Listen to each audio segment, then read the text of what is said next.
Today follows yesterday in our little ancestral safari through my maternal forebears in Naples, the Goodriches, on into Brush Creek. And today we're going to take a little bit of a journey through the lives of my great-grandparents, Henry. We're standing in front of an old seminary building, built in 1937, 2 years after I was born, and which I attended because right across the street was the high school and the junior high, now demolished and gone. And we would just walk across the street to a seminary here. One of my mom's cousins, Will Hofeltz, who lived up west here about 4 miles, in the wintertime would walk down here to arrive at the seminary building by 3 a.m. every day in the winter to fire up the furnace so that the building would be warm for us as we came over to do our seminary studies. Well, this building is situated on the original homestead of my great-grandfather, James Barnum Henry, and his wife, Mary Cousins Brown. In April, for the April LDS conference in the Tabernacle in Salt Lake, Mary Cousins Brown and James Barnum Henry, recently married, were seated for the general conference. And they were astonished as they sat there to hear their names read, being called, a famous word in Mormondom, being called to join a company of others and journey to the Ashley Valley to settle it for a Mormon community. And so by October of 1878, they had all of their stuff put together, whatever, and were in their wagon with their horses and probably some bovine of several ages and kinds, and joined a company of other people, over 100 people, who left the Wasatch Front and the Heber area and the Parley's Park area to journey here. It's quite interesting as I researched the trail that they took to come to this valley. They came up Daniels Canyon, which is east of Heber, and they crossed and crisscrossed the creek. It had been traversed before, but they helped to improve the roadway up through Daniels Canyon. Then they came on farther east. The road sloped down south a ways and then went up north a ways. And as they were coming through the area that is now where Duchesne City is located, the actual trail for these wagons was about 6 miles to the north. It was in the fall. The rich grasslands that customarily one found in those places had begun to lose their chlorophyll. It was getting fall. It took a lot of time for animals to forage their needs. It took them about 3 weeks to make this journey here. And when they arrived, there was one other mountain man cabin in the valley up at the mouth of Dry Fork Canyon. And it was a cabin owned by a guy named Dodds Parson, and he had actually traveled to Heber the spring before to find himself a wife.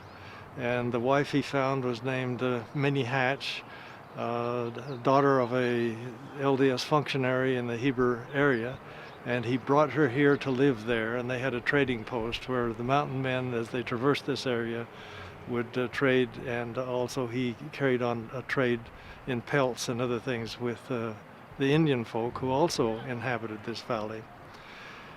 Anyway, they arrived here, and then the question was, okay, we're here. Mary Brown was absolutely sick with disappointment. They came into the valley through the split hills up there to the north west of this valley, not too far from where my sister Lorraine and her husband Charlie live. And as they topped a little rise and looked down into this, what they thought God-forsaken place covered with sagebrush flat, the only green thing they could see was down in the Ashley Creek river bottoms area. And Mary wept and wept and wept and began to write her poetry, reflecting upon her life. But she was a strong lady. She was a small lady, but a strong lady. And she knew that they had been called to do an important work and to settle this valley. And when she recovered from her tears, she put her heart and her soul into that work along with her husband. Now, when they got here, how were they going to divide up this land, and who's going to live where, and who's going to have what? That was all part of a discussion. He had a quarter section of property, or 160 acres. The following year, his father, Calvin William Henry, also came with his wife, Agnes Taylor, to this valley, and James Barnum Henry hived off half of his homestead here, and whether by gift or some monetary exchange of some kind, ended up transferring half of his property to his father. That would be the south half behind me. James Barnum Henry, on his property, built a home for his wife and his growing family. And all the other men in the valley did likewise. And they actually went with their wagons in the summer of 1879. They went over north to what they called Taylor Mountain, or the mountain, to harvest timber for their homes. So with their hand saws and axes, they cut down their logs, and they loaded them on their wagons and brought them by horse and ox team over where they built their houses. Someone at some point set up a portable sawmill because some of the homes that were built at that time were built out of timbers that had been squared by a sawmill. And one of those homes was the home that James Barnum Henry built for his wife and his family. The northeast corner of the homestead is located at 5th West and 5th South. He had a barn, he had animals, he ran a freighting business. He and Mary raised their children. Mary Cousins Brown became an important functionary in the local Relief Society. I think it was really interesting in my discoveries to encounter a moment when local people would come and ask Mary Brown to write a poetry for a special occasion, 4th of July, 1880 or whatever. And so she would write a piece of poetry especially for the occasion she was asked to write it for, and she would set it to a meter that was appropriate for an LDS hymn. And so they could use the music from the hymn set with that poetry and have fun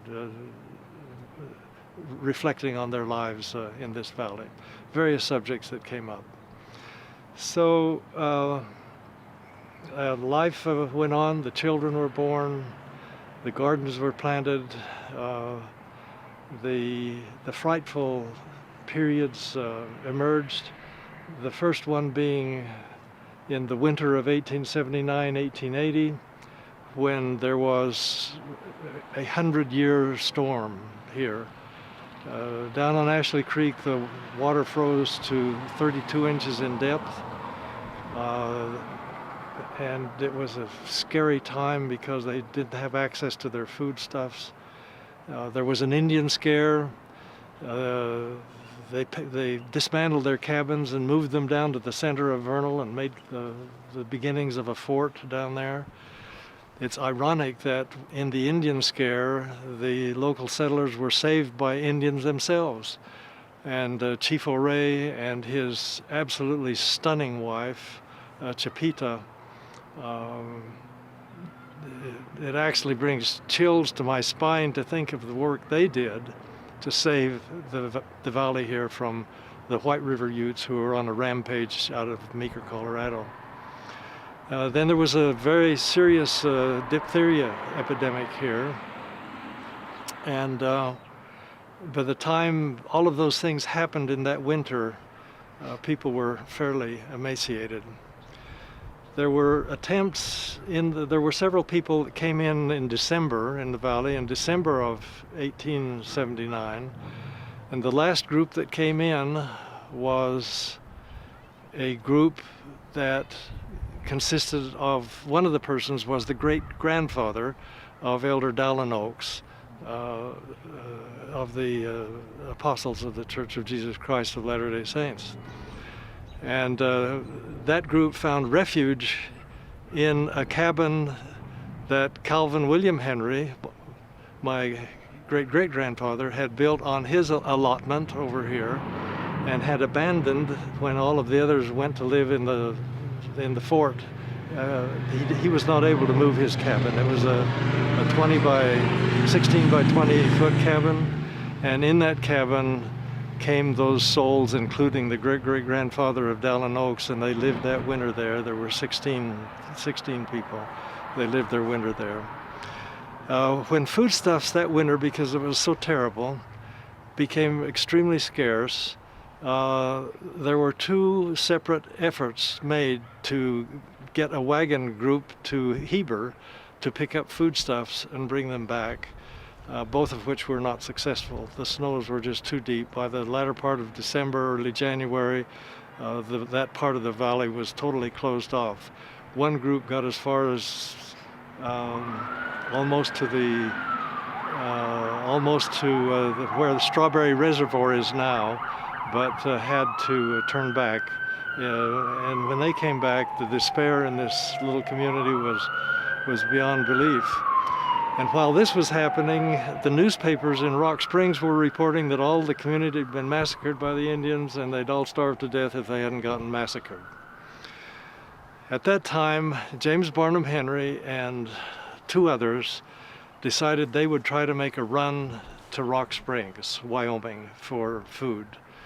And the run that they made was, the effort that they made was down towards the Green River, not far away from Browns Park, and then across the river on the ice with their teams, and taking off the wheels of their wagons and putting logs, ski-type logs on their wagons so that they could pull them through the snow and whatnot.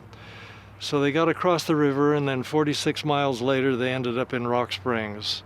And they were able to purchase from all of the money that had been gathered up out of this community, which was about every last penny that was here. They purchased flour and other foodstuffs. And on the return journey, through, in my view, miraculous circumstances, because the Green River was breaking up, the ice was breaking up, they were able to get back across. And they came into the valley down through what is called the Buckskin Mountains. And that's where we traveled yesterday as we came in from Brush Creek to Vernal. The story goes that, Jeremiah Hatch, who was the leading ecclesiastical authority for the LDS people at that time here, said to the people in the village, "Go ahead, eat whatever you've got left. The boys will be here tomorrow." And whether he said that out of inspired prevision or out of desperation, I personally do not know. It turned out that it was true. And the next morning, the three wagons with their foodstuffs came in. And shortly thereafter, within this journey took 6 weeks, by the way, and but shortly thereafter, the spring finally did come, and in April, the people were able to go back to their farms and dig down and find their cellars and bring out their foodstuffs. So I reflect on James Barnum Henry and Mary Brown as being souls more courageous than I, and more dedicated to their pursuit of what they believed than perhaps I could be. And so I just respect them so profoundly. One last story that I will tell you is that after James Barnum Henry had built this building with his sons that the family lived in, he also built a barn. He had a barn to protect his animals and feed and care for them. And in that barn he also had a wood supply for the wood burning stove in their home. He was out one day cutting wood for, as he said, Mary's stove, and there was an accident. The axe slipped and it penetrated a couple of inches between the big toe and his other toe on his, I think, left foot. Of course that was a very serious situation. They hoped that it would mend itself. It did not. Gangrene set in, and the local people, it may in fact have been Harvey Coe-Hullinger, although I don't know that for sure, who was the local physician here for about 30 years, came out to the farmstead with their knives and their saws and sawed off his foot above the ankle to preserve his life. They knew they had to do that. They'd had that experience with animals. They knew the only way they could deal with gangrene was to do that. So there we have James Barnum Henry without a foot, and he was not even able to get repaired from that because the gangrene had gone up farther in his leg. And so a month or so later they came back and sawed off his leg again up below the knee. This time they were able to get all of the gangrene, save his life, but he spent the rest of his time as an invalid. And he withdrew from society, withdrew from the church, withdrew from association. It was terribly, terribly hard for him. But nevertheless kept his freighting business going. He freighted between here and Price. He freighted through 9 Mile Canyon. He freighted over Indian Canyon. He was a hardy soul, a hardy pioneer. Where we are, though, is within a couple hundred yards of where I grew up. And after my parents left Brush Creek, they came to a place catter corner from the LDS, the current LDS temple, and purchased a house from my mother's aunt, Priscilla Henry. And it was located behind me down on 5th West and a little bit off from 2nd South. My mom had a garden there. She had a man come and plow it with a hand plow every year, drawn by a horse. Max Aycock's father was who it was. He came with his horse-drawn wagon and pulled his hand plow out and hooked his horse to it and plowed her garden every year. She had some trees. She had some fruit trees there. My dad built a little barn for a milk cow, which he put right up to the fence of my mom's uncle Byron Goodrich, which I'm sure they did not appreciate very much.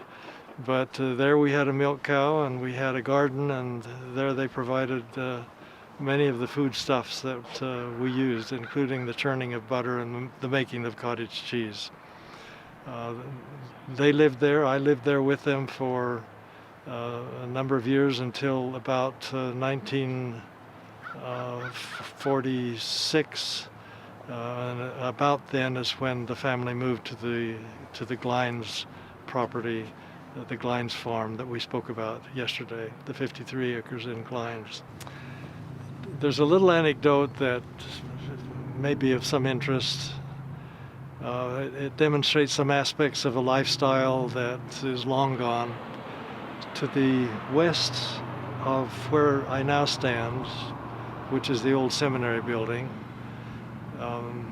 there was a field, a pasture, and by arrangements that I now ignore or never understood, my dad had a milk cow there in that pasture. He did not own it, and my responsibility was to come and milk the cow and carry the milk a couple hundred yards down to our home.